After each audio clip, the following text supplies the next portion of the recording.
This is Tessa Keogh, and as I mentioned, when I open my legacy program, I spend the vast majority of my time in the family view, which is what we're looking at now.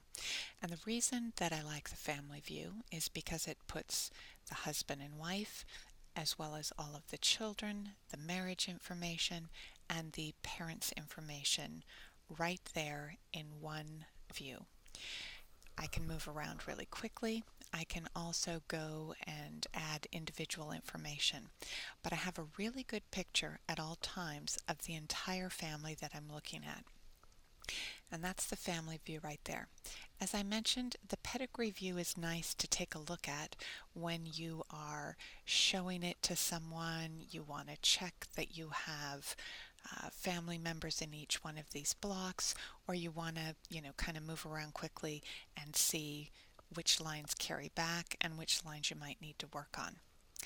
I really haven't found the descendant view all that useful, and maybe I just haven't taken the time to work with it, but I don't really go here to do any kind of editing. It's just not something that looks attractive to me.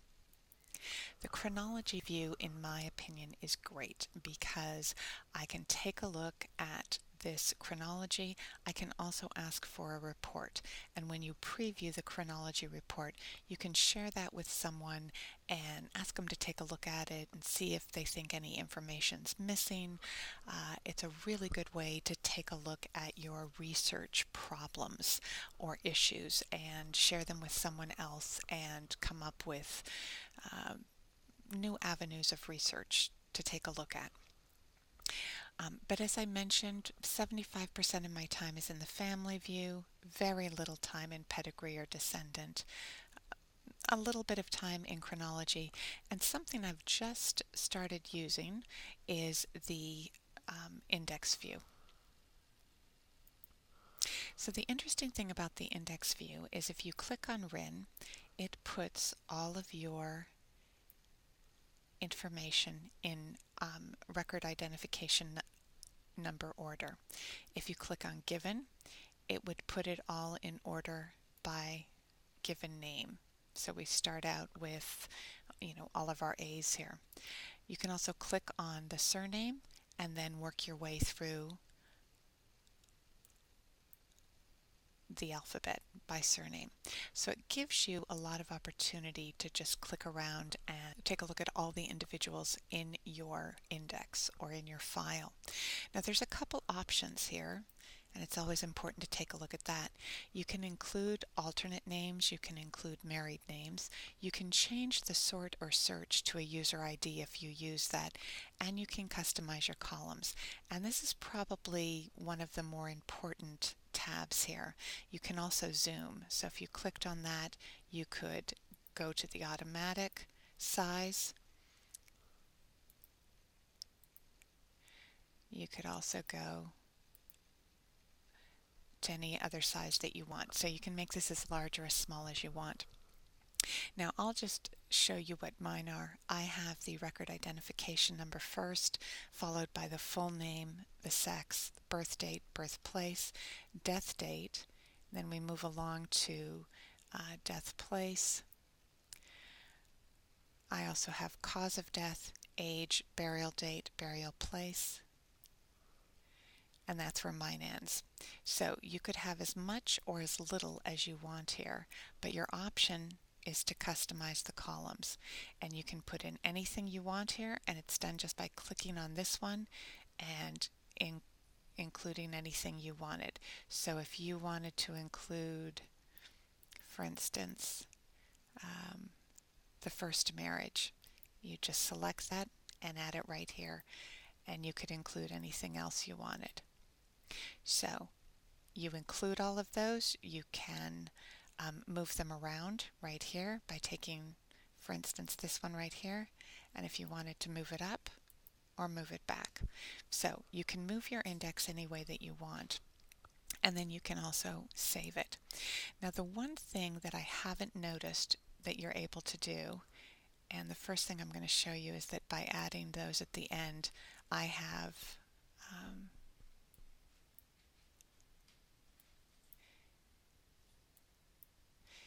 included spouses and relationship here. So that's just something to take a look at. The one thing that you can't do from here, which I find kind of interesting, is you can't print this index out the way that you have it in this index view. And I don't know if that's something that is not available because of the way that Legacy is programmed, but it's kind of odd to me that you would have this great index view that you can work with, but you can't print it. And when I asked about that, I was told, when you go into help and you can take a look for index view. But when I asked about that, I was told that the thing that you need to do is go to display name and look at your options to print and put it into a list report here. Now, the interesting thing is you can put in the record identification number, the surname, and the given name. You could click on adding any of this other information. For instance, right here I have born, died, and buried. Now, you can customize your fields by clicking here, and I've done that. I have what I consider kind of the total information: birth, baptism, marriage, death, burial, and parents. I have marriage information. I have death and burial with find a grave when I want to do an index that way. I have census events. I have address and telephone numbers. When I'm working on immigration and naturalization, I use this item here. I might just have parents. I might be looking at death, burial, and the age at death as well as the cause of death, or I might just want to work with my notes. But you have a variety of things that you can customize here, and just go to any of those and then just click on the things that you want to add. So if we were just including born, died, and buried, that's our row 1. You can include anything you want in row 2 and row 3, but I find that these are actually very difficult to read when you have 2 or 3 rows. It just doesn't flow very well. So I titled this name index by record identification number, and then what I do always is I preview it. And I think it's important to preview any report before you print it out. And you have a number of ways of printing it out. You can print it to the screen or a printer. You can print it to a CSV file, which is comma separated value. And in my case, it would go directly into Excel because that's the program I use. But you could use Google Spreadsheets or anything else. You also have the ability to print it to a PDF file. And I find this really useful to use when I'm working with censuses or any kinds of research. So right here, what this shows you, and the first thing that you can do is zoom in to read it better, is the record identification number, the individual's name, born, died, and buried. So right away you see where you have some holes, where you might need to get some more information, and you can work with that. If you zoom back out, you can just work your way through all of the pages, and I'm just trying to give you a little bit of flavor of what those are. From here you can also create a PDF. You cannot create a CSV file once you've already printed this preview to your screen. So you need to go back and click on this if you wanted to do that. Now, another approach that you can take is to go into the search function. And somebody asked this question. They were searching for individuals with an event name, and it's equal to census, because I use the general term census for my event name instead of naming each census by the year. And then my second condition would be that the individual event date contains 1930, because what I'd be looking for is an event that's the census and only the 1930 census. So that's my detailed search, what I'm doing here. The other thing you're going to want to make sure you do each time is to clear a list before you start this search. And now we're going to create a list. And this gives us 388 individuals that hopefully have the 1930 census. So what we do in that instance is we would print the report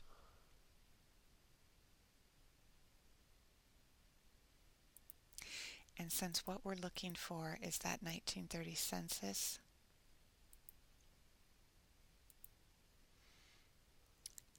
and I keep all of mine left justified. So we'll give that a try and see what happens.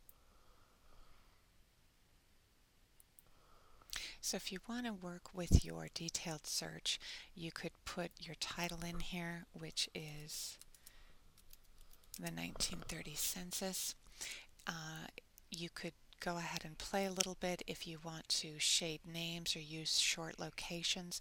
Also, if you want to line your numbers, but there's a number of different things you can do here. What I would not suggest doing if you have a longer item like a census is to chop the long lines. You want to wrap your long lines down the column. In row 2, you'd ask it to in row 1 rather, you'd ask it to spread proportionately across the page. I include the record identification number. That's how I do all of my filing, all of my record items, my document identification. The rest of it includes the name and the RIN. It has the given name and the surname, and it has the event, which is the census here. So that's the only row I'm using, and we're going to preview the report. Now when we do that, you see the title right here, Census 1930. All of the names are listed in order. Anyone who has the 1930 census. I'm going to zoom in so you can see what this looks like. But for instance, Adam Langang appears on the 1930 census in Seattle, Washington, lists the name, any information I've included, and I have the source citation right here and notes that I took originally. So you're going to have this kind of information. It's a good idea to see how consistent you are with your census entries, and you can also go ahead when you look at something like this, print it out, make notes, decide what you want to update. But I usually have household members and then list them. I try to list them with numbers, but I see right here that I didn't, and so that's probably one of the items that I would want to change. But in any event, when you take a look at this, you see that I have 62 pages of the census information. Now I can make this a PDF document and work from it. I could also, after I make a PDF document out of it, send it to someone if we were collaborating. And the other thing that I could do is I could make a comma-separated value file out of this, and I could put it into an Excel spreadsheet, and then I could separate it out by the state, maybe by the city, any of that kind of information, so that if I wanted to work on a particular set of censuses that I already have the information for and I already have the people for them, I could focus on a particular area. So that's just one idea of how you can use list report options, and that comes from working with the name list as well as working with your search. And so it's kind of a 1-2 punch in order to get any of that to work. Like I said, there's probably a way to print this list out, but I didn't see it when I looked in help. And I'll just show you real quickly here. When you show the help file, when you go to the help file, you take a look at view, and then you can go into index view, display that, and it explains in detail. And it's in the deluxe edition only, but you can sort the list, you can see bolded direct lines, you can find individuals. As I mentioned before, you can customize the columns. But what you'll see here is if you want to print the list, you need to go into the name list and print it from there. So it's a good feature.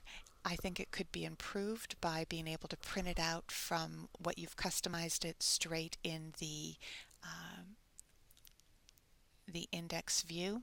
So with that, I hope you play around a little bit with the list view, and if you have any suggestions for other functions, I gave you that census idea that somebody had asked about, but I'm sure that this would be a good report to have out for any of those specific areas that you want to research that you've already input the data.